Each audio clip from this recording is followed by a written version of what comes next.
Howdy, travelers! It's Ed Ho- Gates and Paul Gamber here with another episode of Travel Talk Live. With me as ever is my cohort, Paul Gamber. Howdy, Paul. Howdy. How are you today, sir? I'm good. I traded my Hawaiian shirts and khaki pants for a flannel shirt and some jeans today. Yeah, me too. I'm ready to get up in the mountains and go camping. Heck yeah, or in the desert like me. I got Monty McBeally behind me. I'm sitting here in my tent. Well, figuratively in my tent. Getting ready to do some hiking a little bit later. Where are you at? I'm up in the mountains near Big Bear, but I'm glamping. We got the lights set up here and cots and everything. So Camping. I love that word. If there's one activity that is perfect for COVID-19, it is camping. I mean, it itself, it is self-contained vacation, distant from other people. It's just you and your immediate family members or whoever you're camping with. In basically isolation, where usually there are some forms of camping where you are still around lots of people, and we're going to go over those today a little bit. But at first, Paul and I are going to tell you a little bit of some of our favorite camping vacations. It's just a fantastic way to travel, isn't it, Paul? it is. I love it, and it's right up my alley. Honestly, the only reason we haven't gotten off to do a little bit so far is just because, well, there's two. Number one, my camping equipment's a little bit buried in my garage. I need to get to it because it's been a couple years since we've been. And but number two, also, some of our favorite spots around here are up in the mountains, at least for this time of year, because it's like Phoenix, a little too warm to camp at the lower elevations, and they're pretty crowded right now because, as you said, a lot of people are camping, whether it be in a tent or an RV. Even RV rentals are scarce this summer because they're all rented out. So It's true. Camping has been booming lately, probably because of the nature of it being a good way to get away right now during a pandemic like we're in. But it's also a lot of fun. There's a lot. Camping means a lot of things to a lot of different people too. It's kind of a broad term, isn't it, Paul? it is fun, and I mean the thing is too. At least it's outdoors, so even if you are around other people, at least the quote unquote experts are telling us that you're better off outdoors. So I think a little breeze and nature can do us all good for various reasons. But it's a fantastic way to go, and you and I have been doing it our whole lives. Yeah, yeah, yeah. I grew up camping. Now there's a lot of different kinds. There's tent camping, and then there's RV camping, but and then there's hiking, and then now there's glamping, like you talked about. They all share one thing. They basically are throwing you in the outdoors, getting you closer to nature, Yeah. one way or the other, in many different parts of the world. So, Paul, why don't you tell us about some of your favorite camping trips? Well, I've had some great ones in my life. I often say it was a miracle that I ever wanted to go camping as an adult because I was a Boy Scout, and I had some pretty ill-fated camping trips when I was younger. Things like going out with the Boy Scout troop, and actually we had a tornado come through our campground during our trip, and times when I've had enough rain to float me out to sea during the weekend that I was there.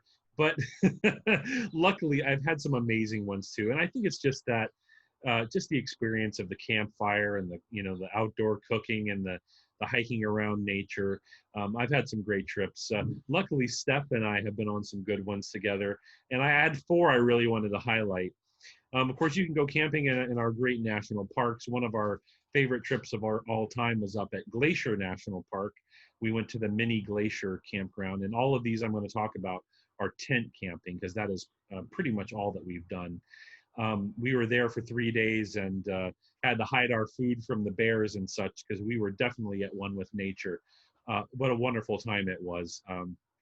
We were supposed to camp at Yellowstone after that, but we decided to rough it in a hotel after 3 days camping just because we wanted a good hot shower. But it was a fantastic trip. That was one of our favorites.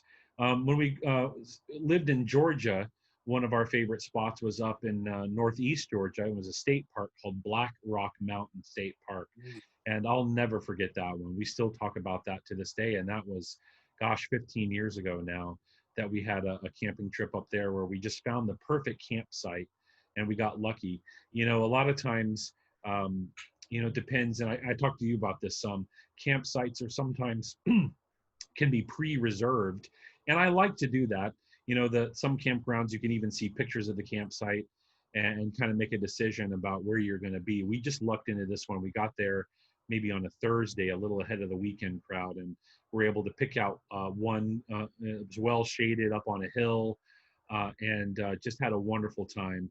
That's one where we took our dog at the time, Samson, with us, and that's another reason we've always liked camping, because we can bring, you can bring your pets along a lot of times, a lot easier than you can in a hotel. So that was a fun one, kind of up in the mountains of North Georgia. Closer to home now, we've been to Joshua Tree. It's another one of our favorite spots, another national park. It is in the desert, so not particularly suitable this time of year, but in the winter and spring and fall, it is a great spot. There are some wonderful rock formations there. That was a time we actually did do a pre-reserved spot that we could scope out some pictures of at Indian Cove, which is on the north end of Joshua Tree. Steph was a little afraid because that's a famous spot for rattlesnakes. So she was on the watch, the lookout the entire time we were there. But I can't say that we've ever had any stargazing experiences that were as amazing as we did at Joshua Tree, simply because you're out away from the city, the big sky, the big open sky. I remember the stargazing at Joshua Tree. It was incredible. And another one that's fairly near us, up in the mountains, closer to Mammoth, it's a bit of a drive from LA, is Convict Lake, which is, it's very close to Mammoth, which is a big ski resort here, probably about 5.5 hours from where we live in LA. And it is, the reason actually we ended up leaving a little early from Convict Lake was simply because even in October, it was down into the 30s at night, a bit too nippy, but we had a wonderful time, got to hike around the lake. The deer came right up to our campsite. Just a fabulous time. So those are some of the ones that Steph and I talked about that we've really enjoyed. And the older I get, and we'll talk about more about this in a minute, but I'm looking at maybe a little camper or something, because we love the outdoors. We love being able to get into a small campsite and do the outdoor cooking and the exploring and all of that. But sometimes sleeping on the ground for an old fat guy like me. But I don't know. I still love it. I still love it. How about you? What are some of your memorable experiences? Well, tent camping seems to be the thing that everybody thinks of. A lot of people think about when they think about camping. And yeah, I've done a lot of tent camping too, but I've kind of been across the board a little bit. So I'll share some of those Yeah. with you guys, because there are people who, they think camping, the first thing that pops in their mind is a nice RV, like you said. You're thinking about, and that's definitely better for people of advanced age.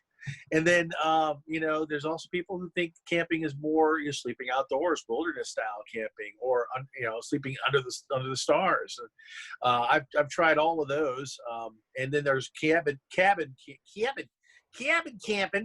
where you can basically rent a cabin that's kind of like a permanent tent. Yeah. Pretty much the same kind of thing, four walls and in the middle of nowhere. And I haven't done that in a long time. But let me start. When I was a kid, my dad and my mom would take us on an annual trip in Ohio to a place called Stone Lick Lake. And that was a lot of fun. I learned how to fish there. I learned how to camp there. And my mom and dad are night and day when it comes to camping styles. My dad's more pitch a tent, you carry what's on your back kind of guy.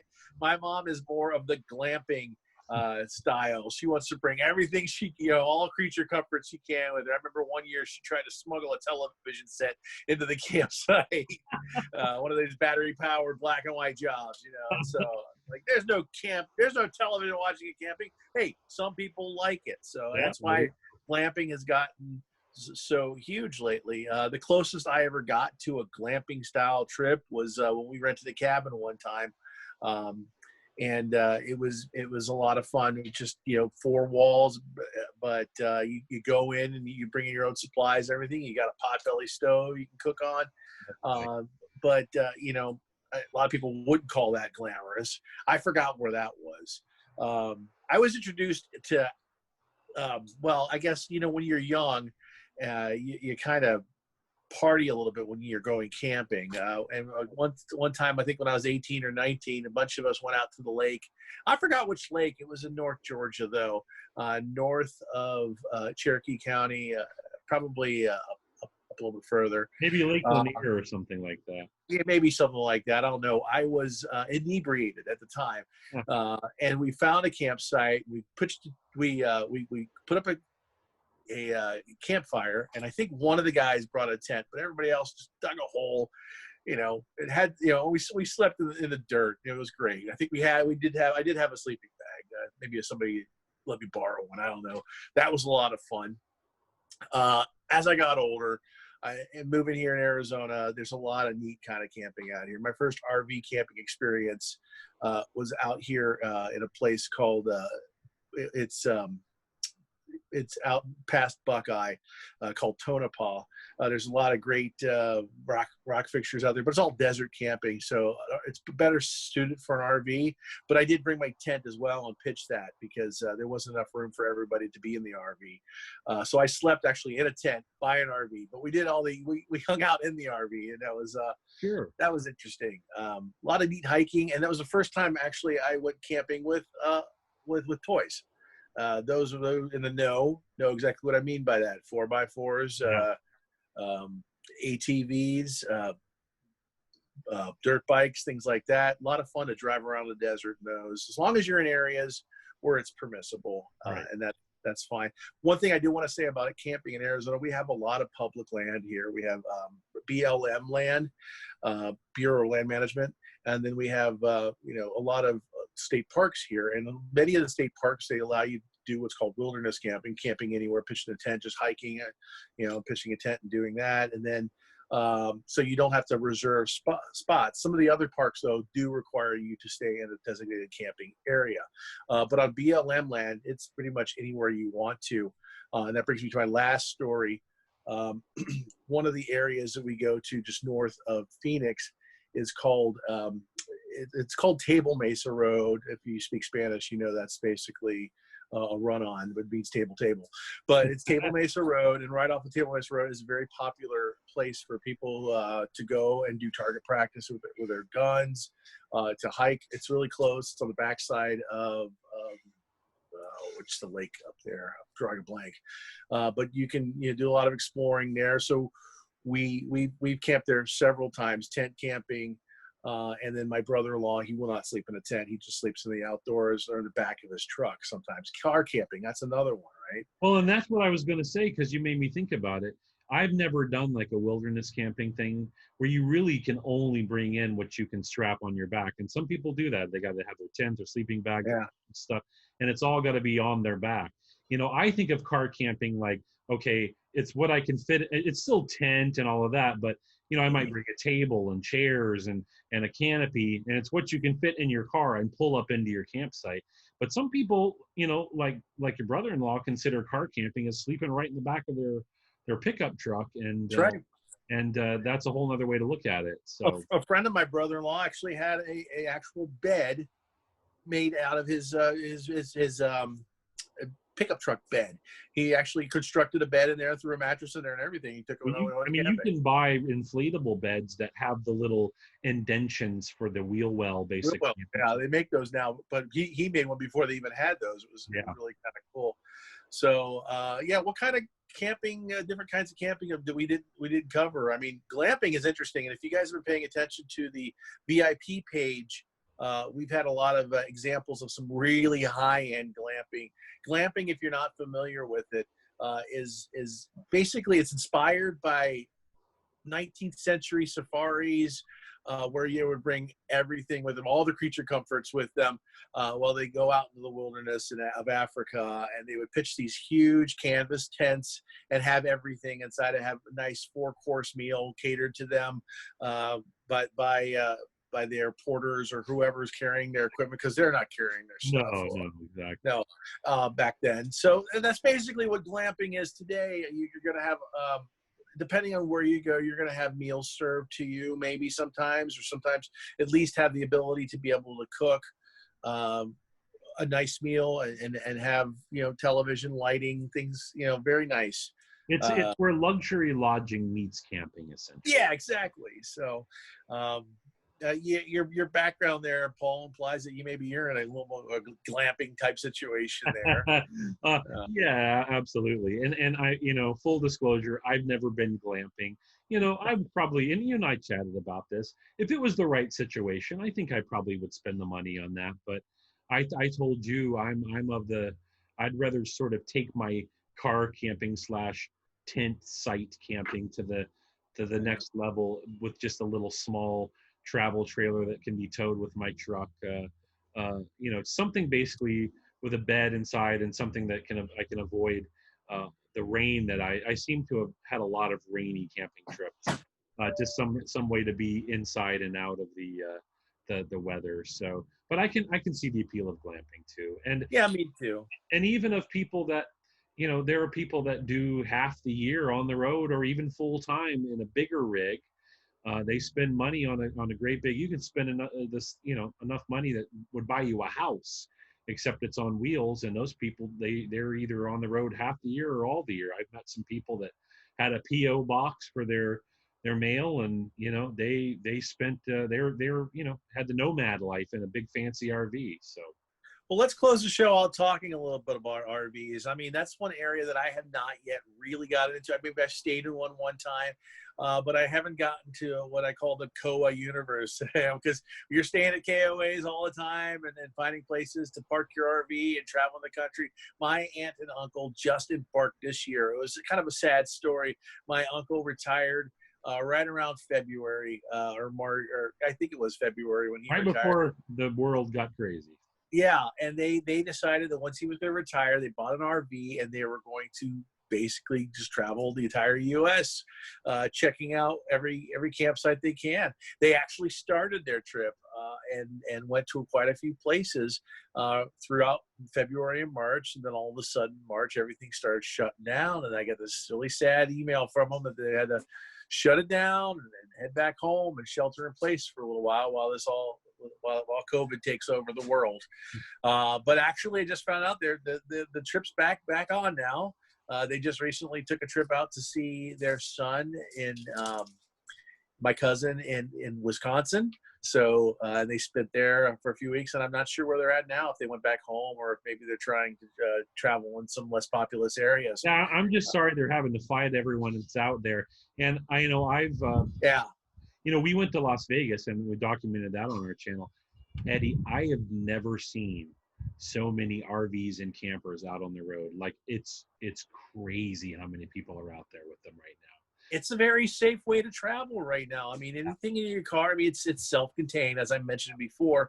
And the air you're breathing is yours and your family's or whoever you're traveling with. So if you've been around people, you don't have to go around strangers like you would on a bus or on an airplane. Right. And you could actually get a vacation out of it. So it's a lot of people are seeing the allure of it. I don't have the numbers with me, but I've looked at some lately. Camping, RV purchasing, glamping, it's all skyrocketed this year. I mean, Absolutely. huge. I mean, I think one stat that stuck out to me, I saw like RV travel was up like 400% RV rentals, I think. Yeah. So If you're looking to that's rent an crazy. RV this summer, you're going to be hard pressed to do it at this point. So Exactly. Yeah. So if you're thinking about trying some RVs and going through a rental company to do that, give us a heads up. I guarantee you it's probably pretty sold out right now. And it would be tough to get a reservation. So if you're thinking down the road, now's the time to look into it because it's crazy. well, and in one other note, there are like sort of an Airbnb for RVs too. There are a lot of RV owners who obviously it's an investment and you can't be in it every weekend and every week of the year. That will rent it out to customers too. So there are options, Yeah. but even those, it's pretty Now, rented up. Yeah, now that you mention it, VRBO has a lot of glamping style sites and interesting places. If you want to go hunting around for some fun places in a wilderness area, there might be a tree house that you could rent through VRBO or something like that. And we can definitely help you with those if you want to put us on the job and say, hey Ed, find me a crazy tree house in Sedona, Arizona. I'll do what I can. Sounds fun. We're on it. We're on it. All right, everybody. Well, hey, that wraps up our show today. Thanks again. I hope you guys can get out in the wilderness and explore and definitely check out our state parks or national parks and things like that across the country and enjoy the outdoors while you can. I mean, if there's one thing the pandemic has taught us is that we can still travel and we can maybe start looking at the things around us. Absolutely. And taking it all in. So that's what camping is for. Have a wonderful day. Paul, again, thanks for joining me. Thank you, Ed. It was a pleasure as always. And we should be back on a little more of a normal schedule. So I guess we'll see you next Friday. See you next Friday, everybody. Have a good one. Bye-bye.